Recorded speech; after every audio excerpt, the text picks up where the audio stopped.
Viva Voz, com Vera Magalhães.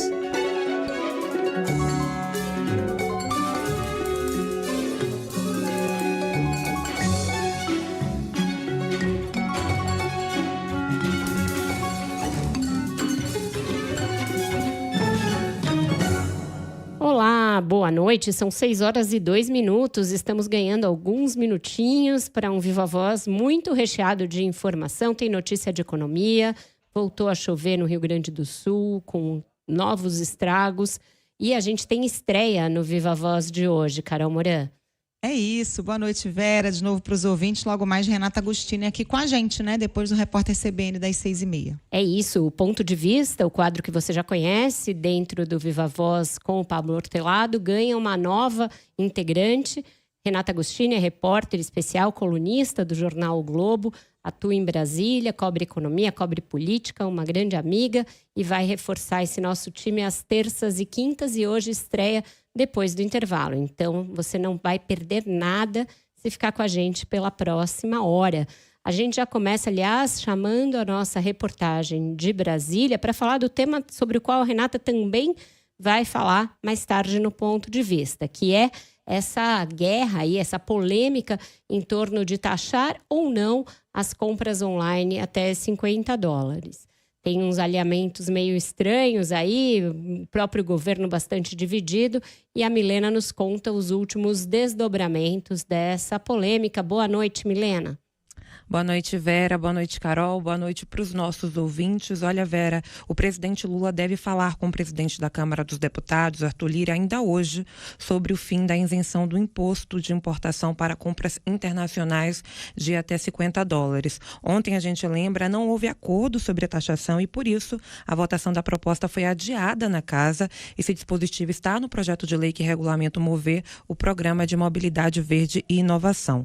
Pela proposta incluída no Mover, a taxação seria aí de 60% sobre os produtos importados.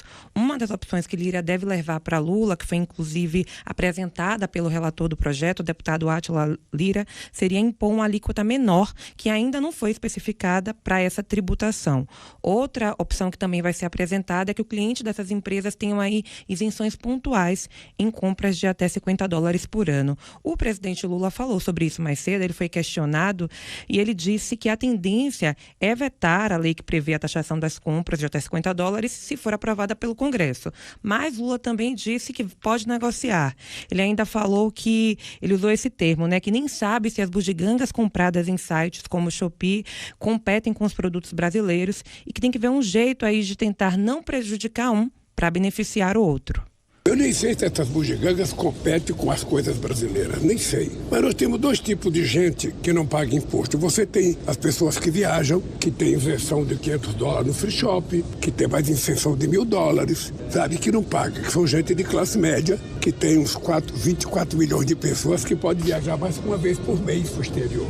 E como é que você vai proibir as pessoas pobres, meninas e moças que querem comprar uma bugiganga, um negócio de cabelo? Quando eu discuti, eu falei pro Alckmin, tua mulher compra, minha mulher compra, tua filha compra, a filha do Lira compra, todo mundo compra. Então o que nós precisamos é tentar ver um jeito de não tentar ajudar uns prejudicando o outro, mas tentar fazer uma coisa uniforme.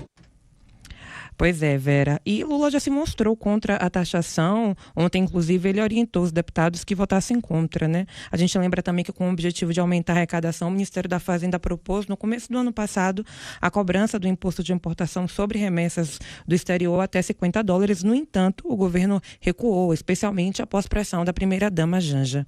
Vera e Carol. Exatamente, Milena. E me diz uma coisa, a gente sabe a posição do Lira, mas como o Congresso como um todo está dividido aí em relação a esse tema?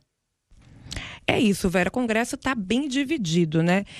Inclusive, ontem tinham deputados do PT que defendiam, tinham deputados do PT que não defendiam. Os deputados do PL com quem eu conversei, assim, eles não defendem, eles acham que essa medida é uma medida que é muito impopular, que não pode colar esse ano, que é um ano de eleição municipal, que não vai pegar bem. Então, a gente tem ali, inclusive, o próprio PT dividido já há algumas semanas sobre esse assunto. Tem deputados ali mais alinhados ao ministro Fernando Haddad que concordam, tem uma parte do PT que não concorda, tem o PL também que não concorda. Então a gente tem também um Congresso bem dividido, apesar aí do posicionamento de Arthur Lira, que tem posicionado a favor dessa taxação. Vera e Carol. Obrigada, Milena, pelas suas informações. Pois é, Carol, acho que dessa conversa vai depender aí o termômetro para a gente saber se o Arthur Lira tem cacife para aprovar isso na Câmara e depois para convencer o Lula a não vetar. Do outro lado está a primeira-dama, Janja, que tem se mostrado contrária a essa ideia, como a Milena bem lembrou, desde o início do governo, quando era um projeto do Ministério da Fazenda, né? O Haddad via nessa taxação uma maneira, primeiro, de praticar a justiça tributária e, segundo, de aumentar as receitas para fazer frente tanto ao arcabouço fiscal quanto a outros gastos que o governo tem, né? É difícil pensar, afinal de contas, o que o governo pensa, né, Vera? Porque são tantas idas e vindas. Primeiro, o Ministério da Fazenda diz que vai taxar. Aí a Janja vai para as redes sociais, o governo volta atrás. Aí depois fica aquele meio termo ali das empresas que aderirem àquela remessa conforme, né? Não pagariam os impostos federais, mas aí poderiam pagar os impostos estaduais. Ficou uma confusão, no final ninguém sabe mais o que você está pagando, que imposto que está pagando, aí vai negociar com o Congresso. Aí o presidente Lula diz que a tendência é não taxar, mas o Ministério da Fazenda quer taxar, e os parlamentares do PT não querem se indispor com o eleitorado. Então, assim, tá difícil de entender, né? Tá difícil de entender, tem que fazer inclusive uma divisão de quem está em cada time, porque também esses alinhamentos são exatamente óbvios. O Alckmin está de um lado, por exemplo, o Lula de outro.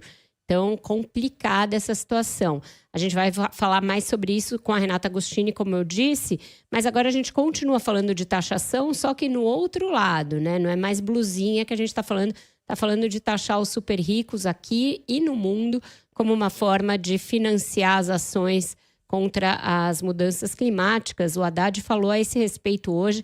Quem traz as informações para a gente é o Igor Cardim. Boa noite, Igor. Oi, Vera. Boa noite para você, para a Carol e para os nossos ouvintes. O ministro da Fazenda, Fernando Haddad, defendeu mais uma vez a criação de uma taxação internacional de super ricos para bancar um fundo de combate às mudanças climáticas. Haddad participou hoje do seminário de encerramento do simpósio de tributação do G20 em Brasília. No discurso, o ministro da Fazenda afirmou que o dinheiro da taxação dos super ricos pode ser utilizado para combater as mudanças climáticas, a fome e a desigualdade. Haddad disse ainda que essa proposta de taxar os mais ricos tem ganhado apoio no cenário internacional com suporte de países do G7 e da Europa. Ele afirmou ainda que o problema climático não consegue ser resolvido no âmbito nacional individualmente por cada país, mas sim com atuação coordenada de forma global. Fernando Haddad ressaltou ainda a importância de mudanças na governança global, com a necessidade de criação de novas instituições para organizar a taxação de forma global. Nós não vamos dar conta das nossas dificuldades e desafios a partir das velhas instituições criadas até o presente. Nós vamos ter que repensar as instituições, nós vamos ter que repensar os organismos multilaterais, nós vamos ter que repensar os bancos multilaterais. Essa equação é difícil. Não adianta um país resolver a sua crise climática. Nenhum país tem uma crise climática nacional. A crise climática é global. Vera, Haddad afirmou ainda que o Brasil também precisa dar a sua contribuição e que a desigualdade é uma marca no país. O Brasil assumiu a presidência do G20 e vai receber a cúpula do bloco em novembro, no Rio de Janeiro. Vera e Carol. Obrigada, Igor, pelas suas informações. Esse é um tema que está ganhando tração no mundo todo, não é só no Brasil que se discute. Nesse é um dos pequenos pontos em que o Haddad e o Paulo Guedes convergem. O Paulo Guedes tentou defender isso ainda no governo Bolsonaro, mas não teve ali força política para levar adiante um projeto de taxação dos super ricos.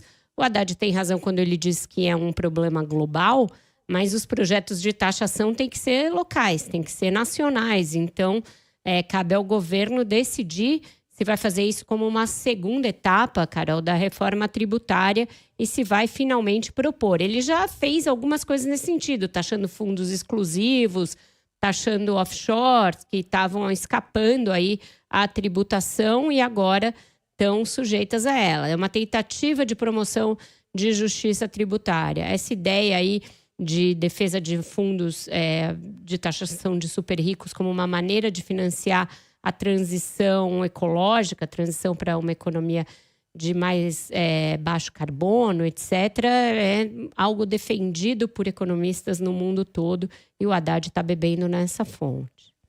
A própria OCDE está trabalhando nesse sentido, né, Vera, construindo pilares aí para tentar chegar a um modelo de taxação das grandes empresas, e o Haddad também disse que o Brasil não tem uma solução pronta. É mais um episódio daquela tabelinha do Haddad com a Marina Silva também, né, Vera? Quando ele fala em defesa de utilizar esses recursos para fazer essa transição e combater os efeitos da mudança climática, né? Com certeza. Esses são dois ministros que estão jogando muito juntos, eles pensam economia da mesma maneira, e o Haddad começou a ver muita centralidade na questão ambiental para a tomada de decisões econômicas em geral, e além dessa discussão, né, sobre um veio de taxação dos ricos, ele vê nos negócios da economia verde uma chance do Brasil conseguir recursos, e aí sim de investimentos internacionais, coisa que ele ainda não está fazendo. Ele tem medo que a gente perca esse bonde. Então, são duas áreas em que os dois estão atuando juntos. E se o tema é taxação, protecionismo, etc., também teve um evento no Rio de Janeiro que discutiu isso, no mesmo dia em que o Congresso e o governo batem cabeça sobre taxar ou não os produtos do comércio online, e reuniu o presidente do BNDES, Aloysio Mercadante, que é alguém que tem historicamente uma defesa tanto desse tema da taxação dos super ricos, é algo que ele sempre defendeu, mas também de um certo protecionismo à indústria nacional. E o vice-presidente Geraldo Alckmin, que é também ministro da área. Quem traz as informações sobre o que foi discutido nesse evento é a Ana Luísa Barreto, direto aí do Rio de Janeiro. Boa noite, Ana Luísa. Oi, Vera. Boa noite para você, para Carol e para os ouvintes aqui do Ponto Final. É isso, o vice-presidente e ministro do Desenvolvimento, Indústria, Comércio e Serviços, Geraldo Alckmin, afirmou que o presidente Lula deve sancionar na próxima semana a lei da depreciação acelerada, que permite que as empresas façam a depreciação de máquinas, equipamentos e aparelhos. Essa medida faz parte da Nova Indústria Brasil, uma política lançada pelo governo federal em janeiro deste ano. Durante esse evento, na sede da Firjan, aqui no centro do Rio, Alckmin afirmou que serão destinados quase 3,5 bilhões de reais para a redução de imposto de renda da pessoa jurídica e da contribuição social sobre o lucro líquido. O objetivo, segundo o vice-presidente, é modernizar o parque industrial brasileiro. Uma indústria inovadora, uma indústria competitiva para estimular a renovação de máquinas, de equipamentos, para nós podermos modernizar o parque industrial.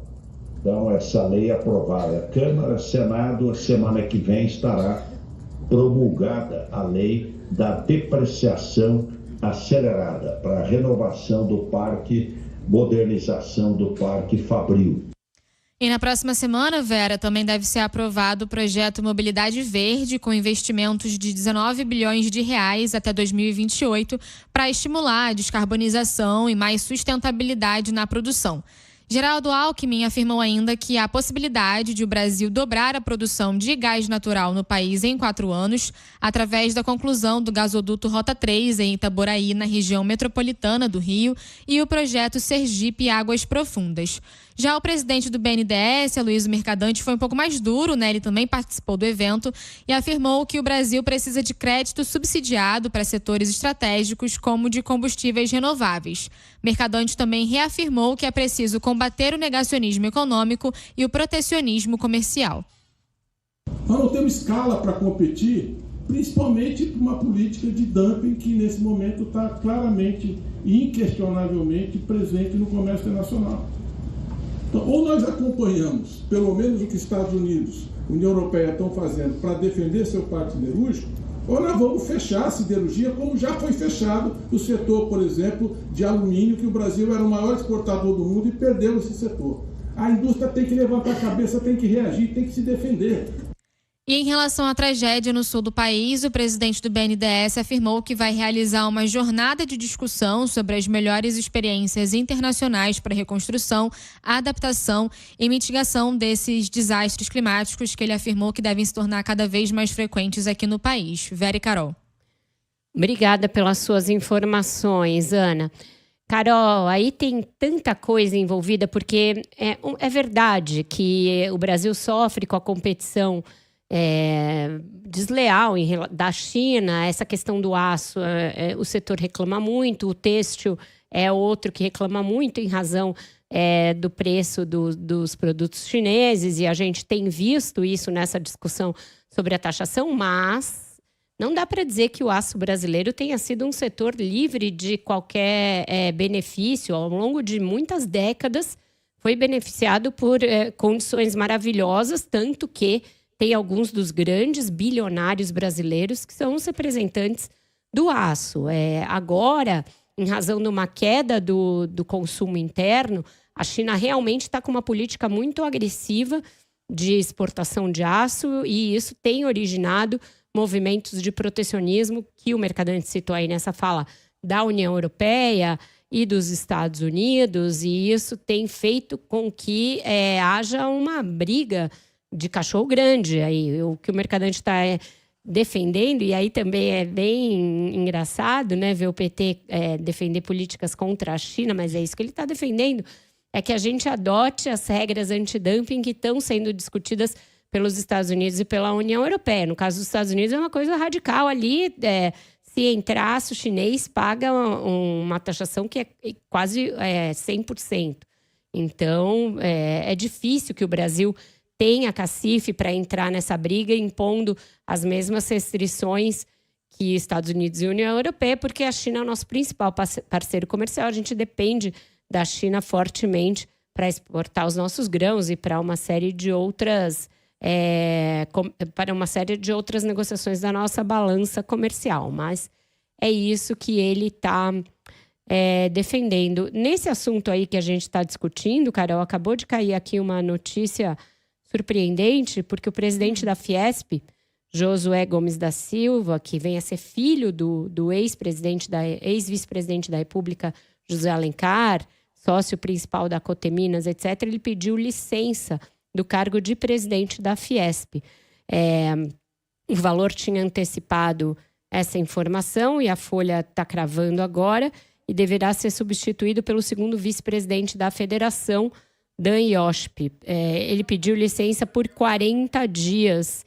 Não justificou que tenha a ver com a recuperação judicial que a empresa faz agora, né? A Coteminas passa por uma recuperação judicial, e nem com o fato de que um dos investidores da Coteminas hoje é justamente a Shein, ou seja, tem aí um conflito instaurado, porque a indústria têxtil sofre com essa competição, mas a Shein entrou no Brasil se associando a uma grande empresa têxtil. Então tem esse grande nó aí a desatar. O fato é que ele pediu licença da Fiesp por 40 dias.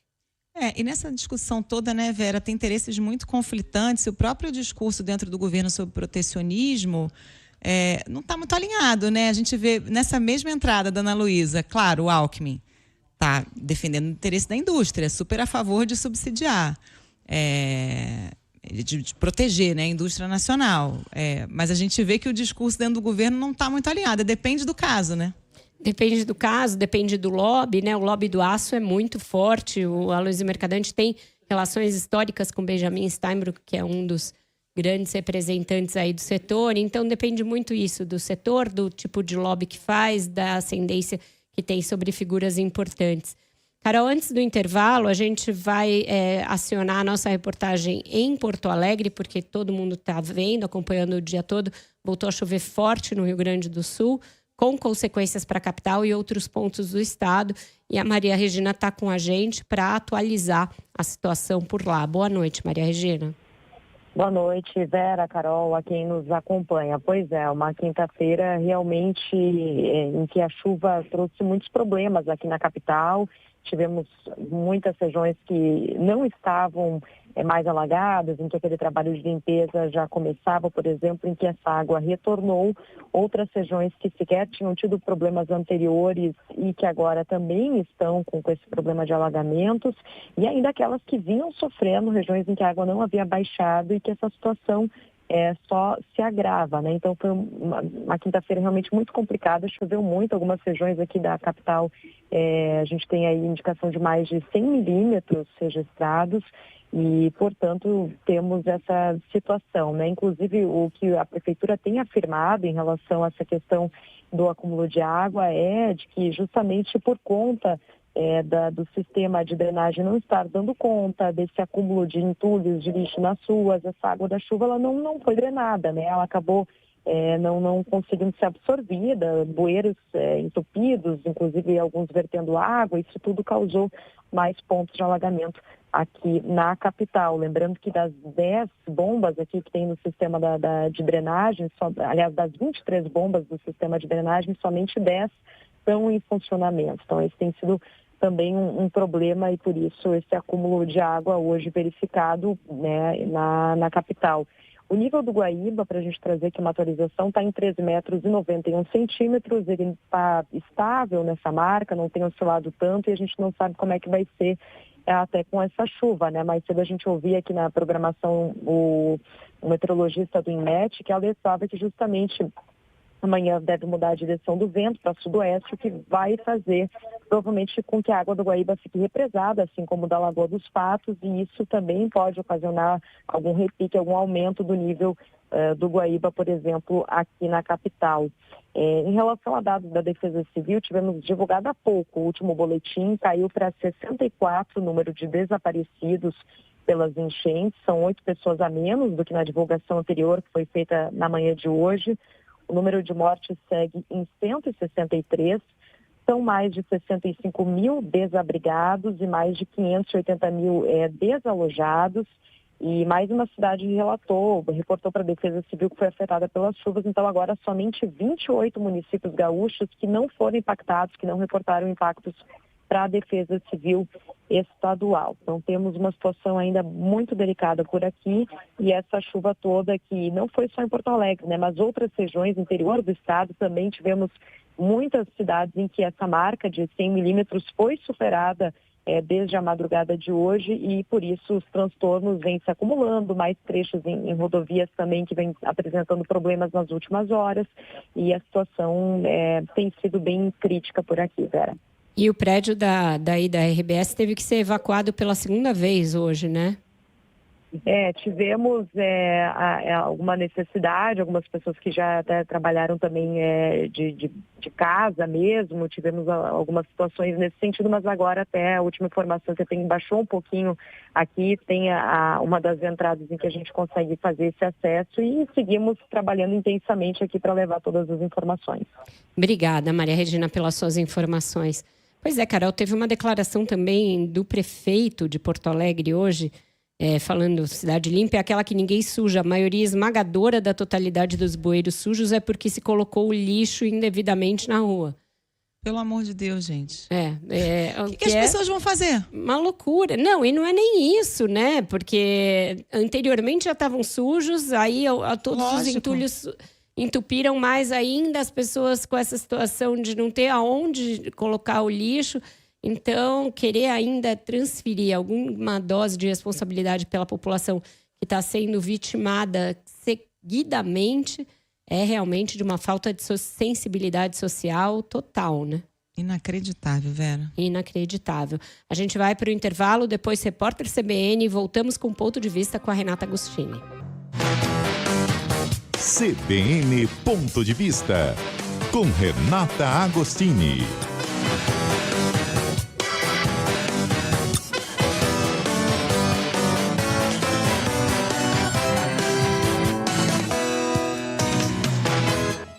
Salve, salve! Seja muito bem-vinda ao Viva Voz, ao Ponto Final. Carol, Renata Agostini, Carol já é antiga aqui, Renata Agostini chegando. São cariocas, mas uma é flamenguista e a outra é fluminense, é isso?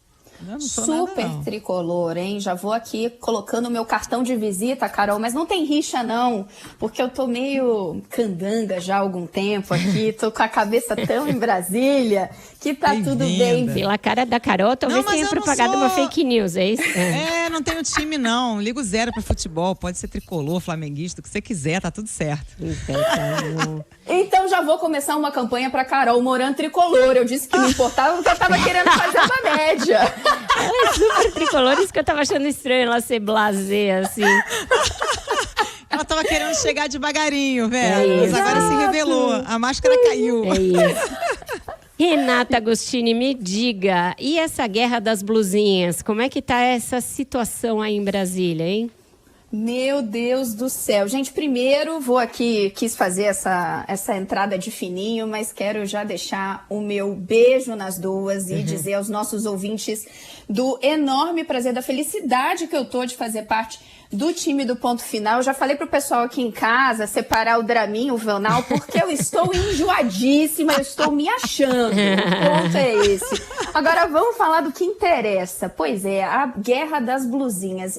Essa história tá virando um enrosco tão grande e ela é um dos exemplos máximos do que eu gosto de falar, né? De como em Brasília as questões econômicas e políticas elas andam muito próximas. Porque ela começou como algo que o Ministério da Fazenda achava que era até meio óbvio de se lidar. Então, lá atrás, o ministro Fernando Haddad falou, olha só, gente, identificamos aqui um problema.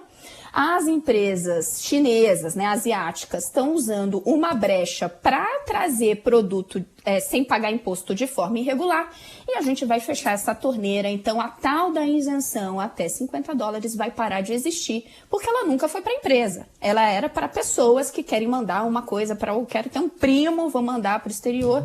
E aí eu tinha essa isenção. Só que aí ela esbarrou, o ministro Fernando Haddad e o time da Fazenda, eles esbarraram numa questão. Janja, mas não só Janja, né? Esbarraram na preocupação do governo com a popularidade, como a população em geral ia aceitar essa questão, porque é isso, se popularizou as compras, os sites chineses se popularizaram de tal maneira que virou uma chiadeira na internet e nas rodas de que o governo ia estar ali, na verdade, aumentando o imposto, que não é uma meia-verdade, né? Que, na verdade, o governo estava querendo acabar com uma forma irregular de trazer imposto de lá de fora. E aí, o que eu acho que, assim, o primeiro ponto para a gente olhar essa história é que a gente precisa diferenciar, né, o que é uma medida eventualmente protecionista ou uma medida do governo para tentar arrecadar mais, que é um grande mote da equipe de Fernando Haddad, sim, e o que é isonomia tributária, porque eu acho que nesse debate as coisas têm se misturado muito. Quando a gente fala de produto entrando no Brasil sem nenhum tributo, a gente está falando de uma vantagem para esses sites estrangeiros. E aí, me parece que indústria brasileira e varejistas têm toda a razão de chiar, porque elas pagam muito imposto, tem uma carga tributária altíssima, e esses produtos estavam entrando aí sem precisar, né, ter esse mesmo grau de comprometimento ali da sua margem. Agora, o governo, Haddad pressionado, né, Janja entrou no circuito lá atrás, todo mundo lembra, fez vídeo, Lula mudou de ideia sobre isso, aí o governo saiu com essa coisa da remessa conforme, que continuou criando ali uma treta com a indústria e com os varejistas locais, porque esse programa do governo, ele na verdade faz com que as empresas registrem os produtos, mas elas sigam pagando muito menos imposto do que quem importa, né, pagando tudo, ou quem produz aqui no Brasil. E para piorar a situação, como isso continuou sendo uma coisa muito mal resolvida, tem ali uma tentativa de judicialização dessa história, mas a coisa ficou pior porque o Congresso decidiu comprar essa briga, ouvir, e aí nós temos, né, mais uma guerra. Eu adorei quando a Vera mais cedo falou sobre isso, né, guerra de titãs, né, porque a gente tem Arthur Lira e o Congresso dispostos a enfrentar essa questão e falar, olha, tem que acabar com essa isenção, porque a indústria e os varejistas estão sofrendo, então eles estão dispostos a comprar essa briga, mas Janja e Lula não estão dispostos a baixar a guarda, e aí o Congresso coloca na tramitação do programa do governo para o setor automotivo um negócio gigantesco, bota ali aquele jabuti para acabar com essa história. E aí, gente, a gente tem duas questões, né? A primeira isso está inviabilizando a aprovação desse projeto automotivo, que podia ser uma bandeira super positiva para o governo, porque a gente está falando aí de bilhões que as montadoras resolveram anunciar, né, animadas com essas novas bases do tal programa Mover, mas Lula decidiu colocar nessa vitrine de guardião, né, da cota de $50 e veio hoje dizer que a tendência é vetar se o Congresso aprovar o fim dessa cota, porque muita gente compra, porque a mulher dele compra, porque todo mundo compra, e que ele não está convencido de se isso de fato tem um impacto no comércio. Essas bugigangas têm impacto. Agora, Renata, eu queria entender a entrada do Lira a favor da taxação, porque não é uma pauta muito popular, a gente há de convir, mas ele certamente foi convencido por algum lobby, um lobby ou da indústria têxtil, ou dos varejistas, ou de ambos. E eu queria entender, porque a gente sabe que ele não entra muito em guerra para perder, né? E essa não é das mais populares, né? Exato, é muito interessante. Me parece, Vera, que aqui Lira e outras lideranças do Congresso estão sendo dissuadidas por um lobby conjunto, que o torna ainda mais poderoso, porque os posicionamentos recentes que nós tivemos em relação a em oposição à manutenção dessa cota de $50 para essas compras, vem de setores organizados e que têm se posicionado em conjunto. Então a gente está falando, sim, da Confederação Nacional da Indústria, que tem um lobby muito forte em Brasília, mas não só ela, do Instituto de Defesa do Varejo, que reúne as maiores, todas essas que te ocorrer aí, gente, que vocês compram na internet, estão nesse IDV, também as fabricantes as produtoras, né, da indústria têxtil. Você tem ali uma lista de associações que estão congregando todo esse pessoal e que estão se posicionando contra a manutenção desses $50. Também foi a CNI e outras que foram até o Supremo Tribunal Federal. Então são essas todas que estão batendo lá no gabinete de Lira e de outros parlamentares para dizer, olha, alguma coisa precisa ser feita, porque a gente está correndo risco de quebrar, né? É o argumento máximo que elas dão. Agora, o que me parece importante aqui nessa história, vou trazer a fala do ministro da Fazenda, Fernando Haddad, porque ele ontem no Congresso, ele deu a letra, digamos, teve até gente brincando na internet, né, se ele era fã ou hater do governo Lula, porque ele disse que no governo passado, o governo de Jair Bolsonaro, havia uma decisão política de não se taxar essas empresas que estavam usando a brecha de até $50. Ele, inclusive, deu a dimensão do problema. Ele falou, olha, só um remetente, né, que se dizia pessoa física, despachou para o Brasil 17 milhões de encomendas. Então, assim, para a gente ter uma ideia dessa história. E aí, quando ele coloca isso, ele diz, olha, todo mundo precisa chegar aqui a um consenso, os poderes precisam se entender. Ele está dando espaço para um acordo entre o Congresso, que já deu demonstração de que quer comprar essa briga, e o Executivo, mas vamos lembrar, essa brecha já tinha terminado, né? Porque lá atrás ele quis patrocinar uma medida para acabar com essa janelinha. Dá para apostar quem ganha essa queda de braço? Difícil de saber, né? Eu acho que, no fim, quem vai ganhar é o Congresso de uma forma ou de outra. Carol, e eu explico por quê. Por duas razões. A primeira é que, assim, Lula disse hoje, olha, a tendência é vetar, porque, né, as pessoas compram, todo mundo compra, e eu tenho dúvida do quanto isso é, de fato, danoso para a economia, mas eu estou disposto a negociar. Lira já fez um aceno para os dois conversarem sobre esse tema, e já tem um movimento para se fazer algum tipo de modulação no texto que estava proposto, de forma a se reduzir a taxação que esses sites sofreriam. Então, você tem ali um caminho de concertação. E o segundo aspecto se não houver no final um acordo, a gente sempre tem aquele circuito de depois do Congresso eventualmente apreciar e derrubar esse veto, que tem se tornado algo bastante corriqueiro, né, meninas? Exatamente, mas aí nesse caso, pelo que me dizem, eu não sei se a apuração coincide com a sua, o Congresso não faria tanto esforço para derrubar o veto, deixaria por isso mesmo, né, se chegar a esse ponto. É uma possibilidade. Agora, a gente tem visto, Vera, esses vetos serem sempre apreciados assim numa tacada só, né? O presidente do Senado, do Congresso, o Rodrigo Pacheco, tem esperado juntar muitas, fazer uma negociação em bloco e aí dar destino dos vetos. Não me parece que é algo que eles entrariam mesmo, e pelo menos as indicações que têm chegado, entrariam com tudo, diferentemente de outros temas que são mais caros, quando a gente vê a bancada da bala ou a bancada, especialmente do agro, né, indo com tudo, com temas como a gente viu do marco temporal. Mas eu ainda acho que nesse momento esses lobbies que a Vera muito bem pontuou estão muito atentos e muito bem posicionados para fazer a coisa avançar. Renata, super obrigada. A gente também está super feliz de receber você aqui 2 vezes por semana. Então, Renata, sempre às terças e quintas, às 6h30, trazendo informação junto e misturado de economia e de política, porque é isso que ela faz, analisar esse imbricamento onde as coisas se encontram. Até terça que vem, então, Rê. Combinado, meninas. Até terça que vem. Obrigada. E agora eu tô aqui, ó. Estamos todas juntas e misturadas. Um beijo. Isso aí, time luxo. feminino. Beijo. Luxo para nós. Carol, agora a gente vai para o Rio de Janeiro, porque tá tendo um julgamento importante. O Tribunal Regional Eleitoral está julgando um pedido de cassação do governador Cláudio Castro. E quem traz as informações para a gente é o Leonardo Rezende. Boa noite, Leonardo. Como é que está esse julgamento?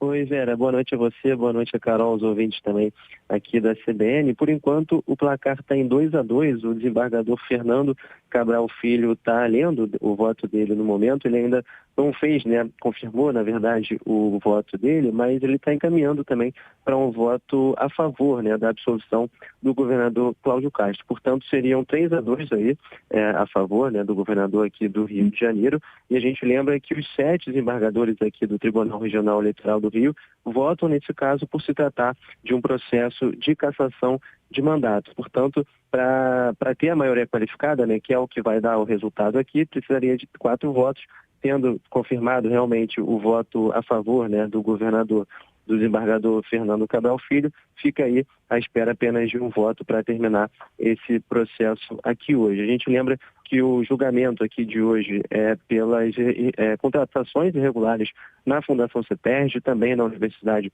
do Estado do Rio de Janeiro, a UERJ, durante as eleições de 2022, e o MP eleitoral aponta aí abuso de poder econômico e político por parte do governador, que então já cumpria mandato e concorria à reeleição. Além do governador do Rio, Cláudio Castro, o vice dele, Thiago Pampolha, e o presidente aqui da Assembleia Legislativa do Rio, Rodrigo Bacelar, também respondem, né, nesse mesmo processo. Os 3 são a linha sucessória, né, do Estado aqui, são os 3 principais nomes do Estado aqui do Rio de Janeiro. Então também tem esse agravante aqui nesse julgamento hoje, né? Porque caso realmente aconteça a cassação, os 3 nomes aí da linha sucessória do Estado aqui do Rio seriam, né, cassados, e eventualmente o presidente desembargador do Tribunal de Justiça do Rio deveria assumir. Mas apesar de toda essa expectativa aqui, né, desse julgamento aqui hoje, que é muito importante, tendo a confirmação da cassação, o processo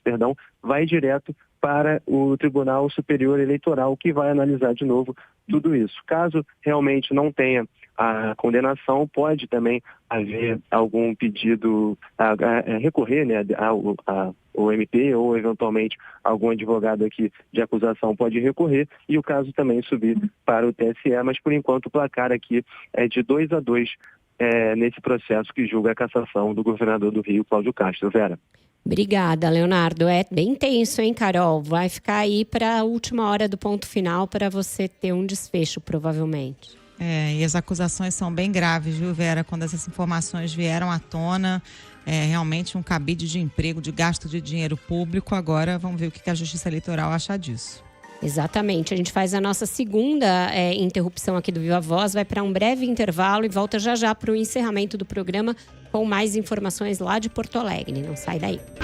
Estamos de volta com o Viva Voz e a gente também volta a Porto Alegre, porque eu falei ali rapidamente sobre uma entrevista que o prefeito da cidade deu hoje, com declarações ali bastante controversas, e quem está acompanhando a situação, inclusive essas declarações, é o nosso repórter, enviado especial, Bruno Teixeira. Boa noite, Bruno. Como é que está a situação por aí, hein?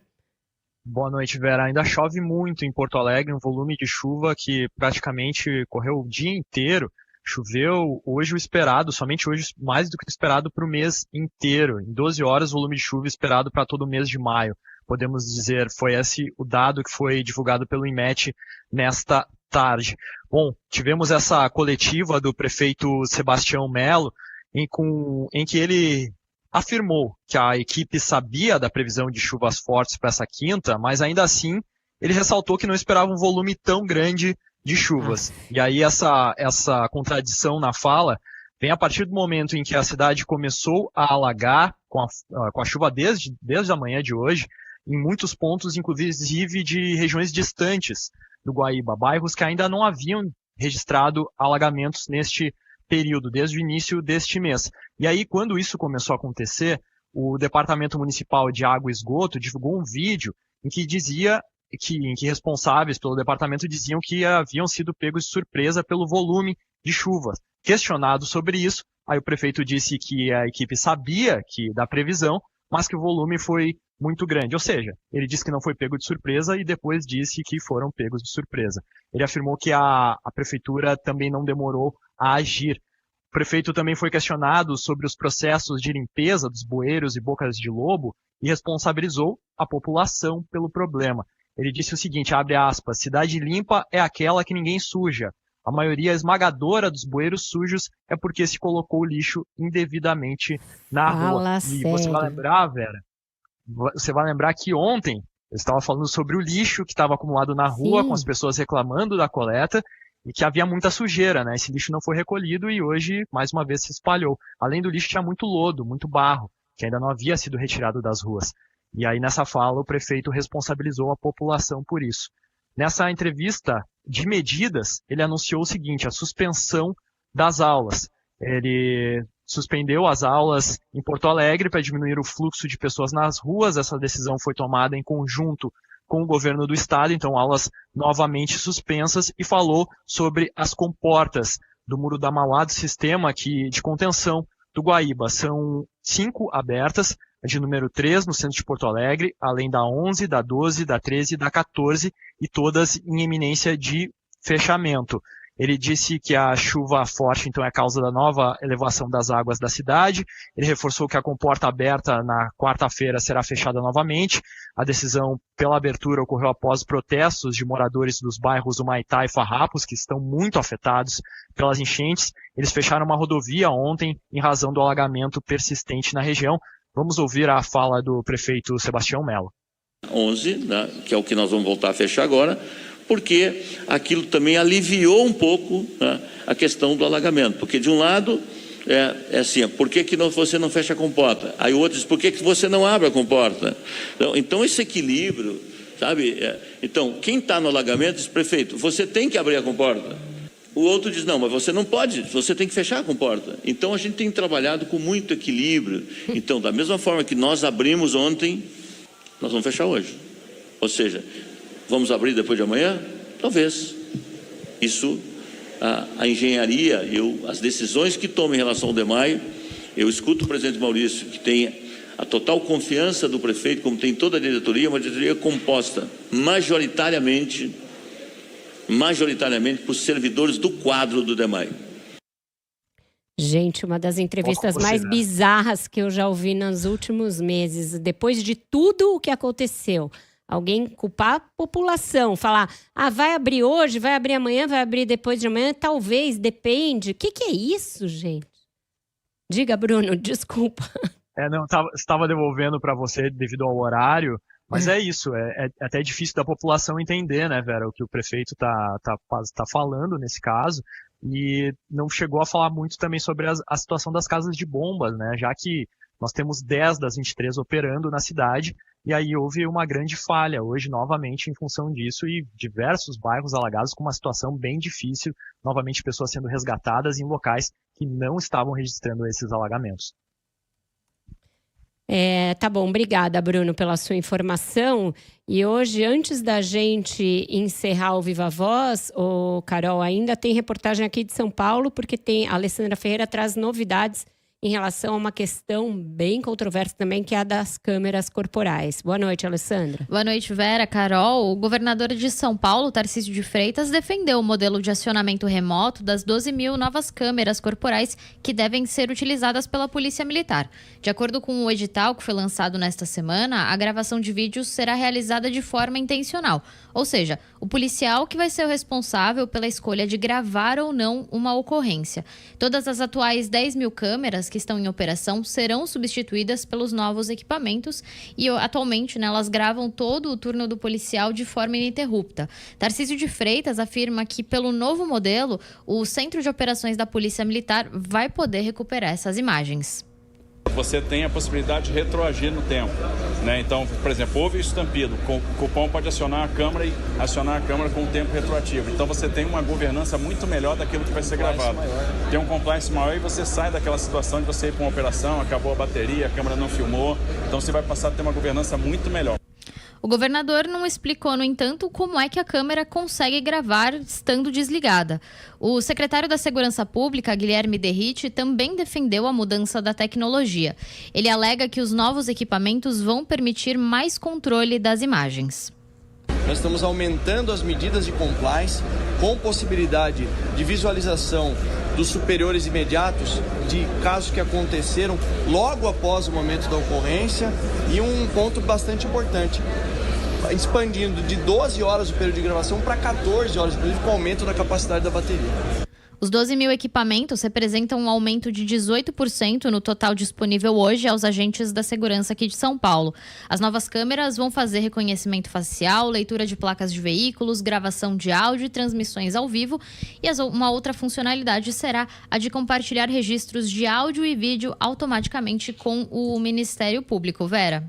Obrigada pelas suas informações, Alessandra. Bom, essa coisa do próprio policial decidir quando acionar parece bem complicado, né, Carol?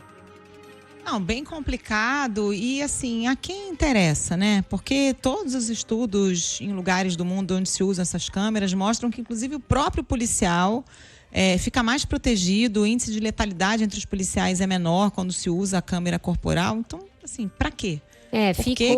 Exato. Ficou essa polêmica por bastante tempo e agora se optou por isso, trocar todas as que já estão em operação e operação com êxito, porque os dados mostram que houve melhoras na resolutividade, diminuição na letalidade policial e outras tantas melhoras para fazer um novo sistema que parece ter boas inovações, como essa coisa de você mandar as imagens diretamente, elas chegarem mais rápido. Mas essa questão do próprio policial acionar me parece um retrocesso em relação ao modelo que existe hoje. Ficamos por aqui hoje, minha amiga? Ficamos, estouramos um pouco o tempo, mas é porque a notícia hoje falou mais alto. Até amanhã, Carol Moranco, o nosso resumo da semana. Até amanhã, um beijo. Beijo, bom jornal para você. Tchau, tchau.